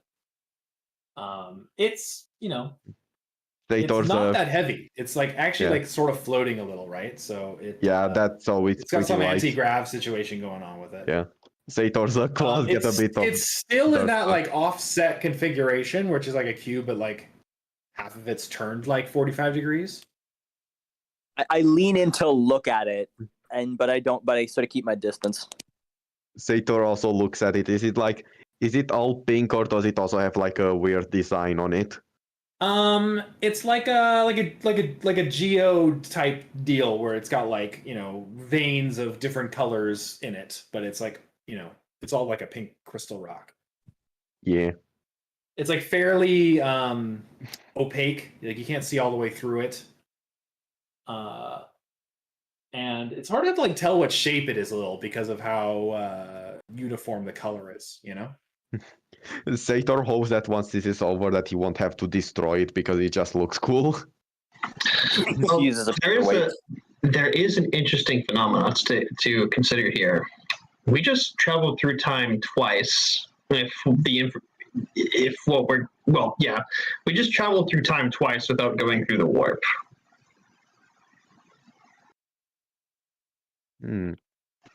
Or maybe we went through a different reality. Hard to say. If you guys look around a little bit in the area, like I'm sure Gizmek's like looking around for things to build a car, the remains of a tractor are seen on the side of the road. How old do the remains look? Like, does it look like rusted and like some ancient? Oh, it looks very ancient, but is it painted red or green? It's painted whatever you left whatever you painted before you left. Yeah, it's our tractor. Yeah. It looks like it's been sitting here for like maybe 100 years or so. So I can fix this.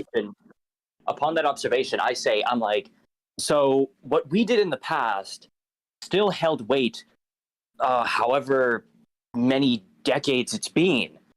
So we must be careful. Because one wrong move and one of us might not end up being born via the butterfly effect. Well, if you're not born, I'll send your mother my regards.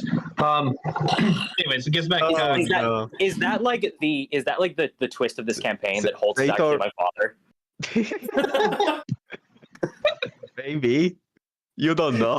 His family tree is just a line. Bro, novelty family trees are so fucking weird that you don't know what could happen. Yeah. For what Sator is secretly your uncle's cousin. Sator could be, for all you know, somehow your son.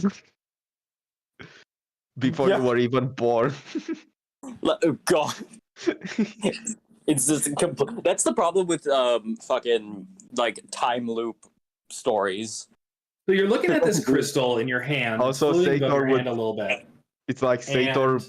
I do want to say one thing. Sator would hear Saphar talking about the butterfly effect, but at the same time, Sator is thinking, I lived like a few fucking 1,000 or billion systems away. I doubt that burning down a wheat farm in a planet in some random agri world would change that, but at the same time, we should be careful. Damn. And somehow we end up like stopping the horse heresy in its tracks. I was about to say, like, there's that meme. It's like time traveler sneezes the timeline, and it's something completely different. It's like the Emperor is still alive. The Great Crusade succeeded. Yeah, so you're looking at this crystal, and you can see that it's like vibrating like before, and it's like it seems to like be like moving back and forth a little bit, and it looks like it might be like stuck. You can see like a little piece of like debris in between the two like interlocking halves of the cube. Everyone, do we want to go back in time or to some other whatever again? Sure, yeah. Do that thing, just smacking like a makeshift wrench against the side of this tractor. Oh god. Sator removes the debris part. Yeah, so you like slide your finger across it and you pull this piece of like dirt of the interlocking mechanisms, and it snaps into a cube again. And you're just surrounded by like a jungle. Oh god.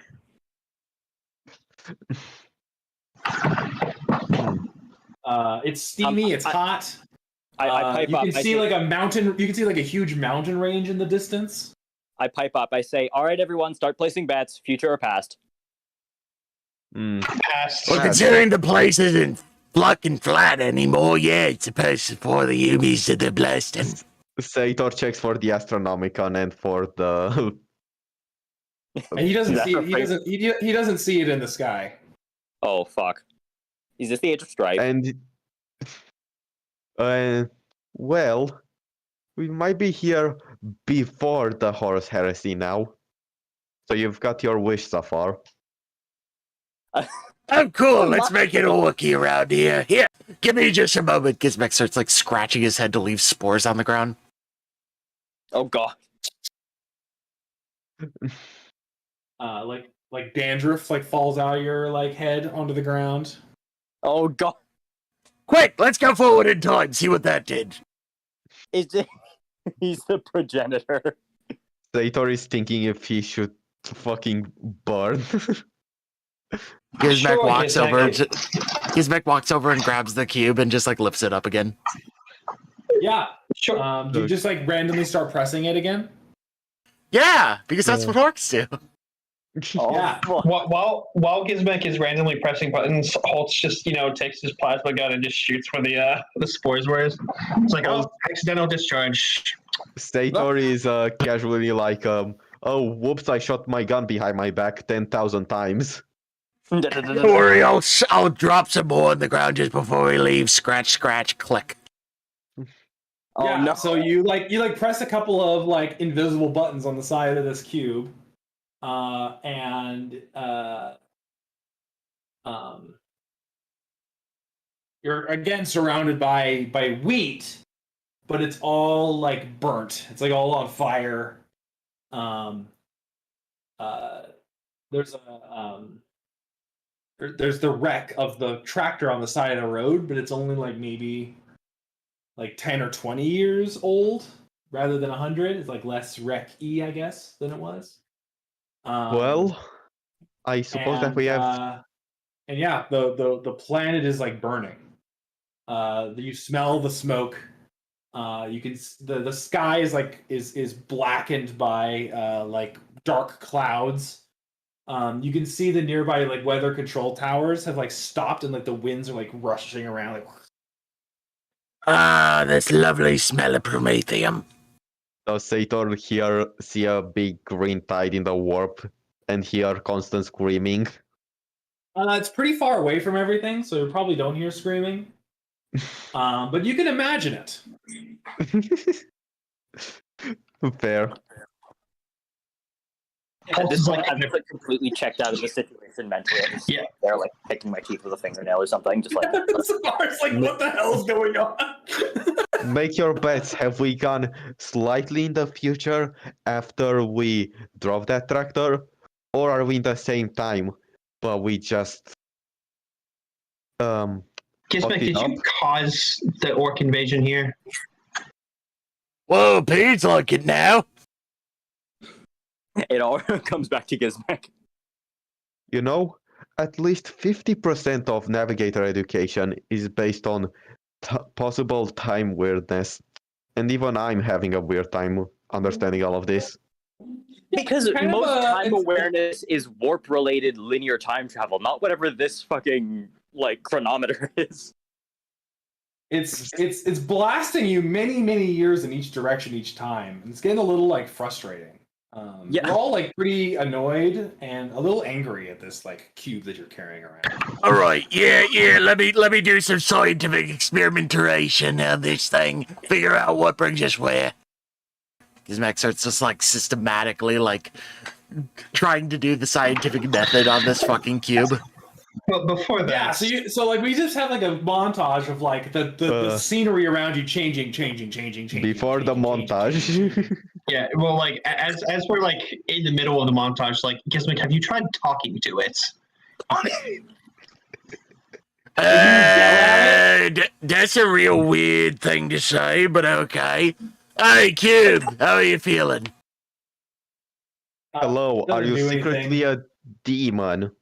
Like, you know, it's just like constant like time shifting back and forth. It's like jungle, and then it's like primordial soup, and then it's like primordial soup. You flip once, and then we see Necron Tyr fighting Eldar, like the war in heaven, huh?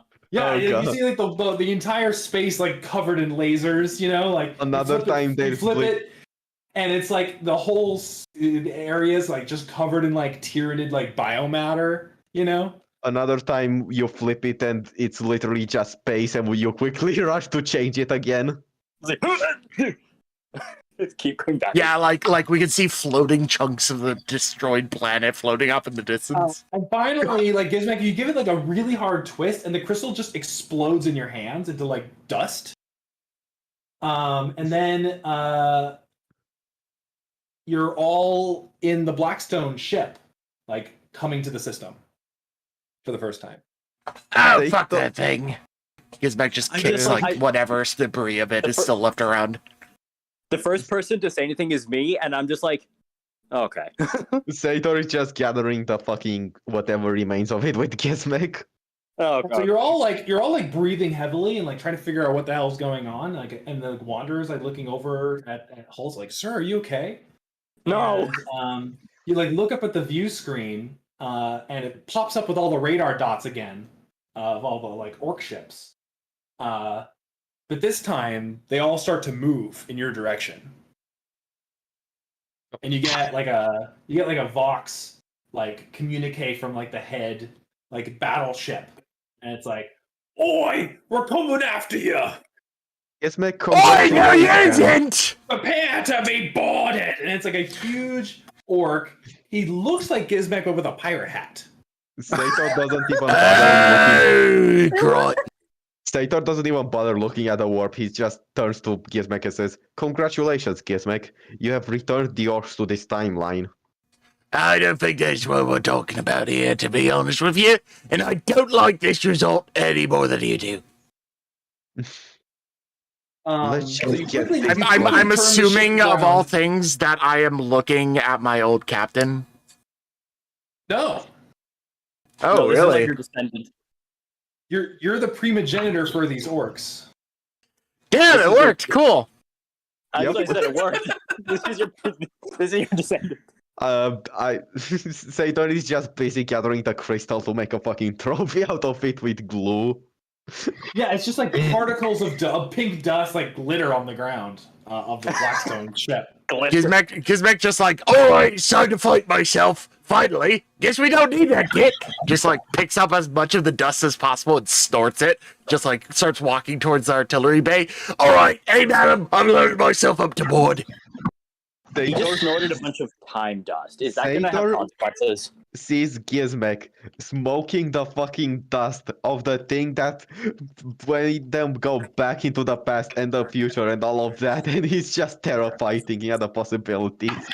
Holtz this entire time has been like checked, like even when we were like going through like the all the timelines, he's just been in the same pose, like checking his nails. Even when we were in space, like he was in power armor, so his helmet just came on, and he's just been checking his nails the entire time. And like as soon as like all this is happening, he's like, oh, I can actually do something again. All right, gentlemen, battle stations, you know the drill, yada yada. Fine, man. Well, so there's like hundreds of orc ships in this system. So do you want to fight or do you want to run?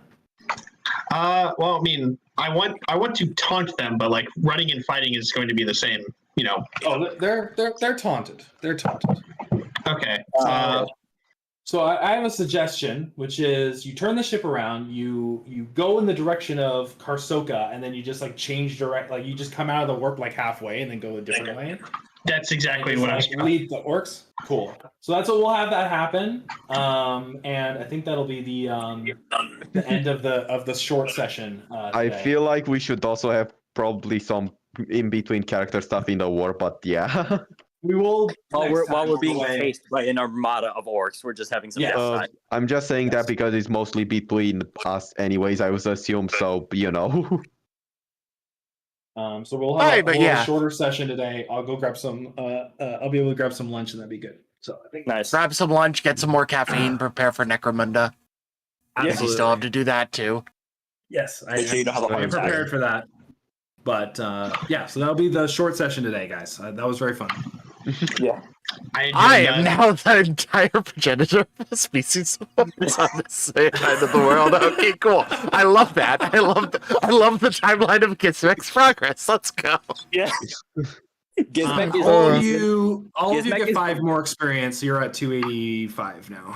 Gizmek is the reason that the Krork turned into the orcs. Are you saying that I destroyed us when I'm smarter than the average orc? You blasphemer! That is fucking. I'm calling that heresy. Fuck off. I'm sorry. All right, let's call it there. Thank you everyone for joining us.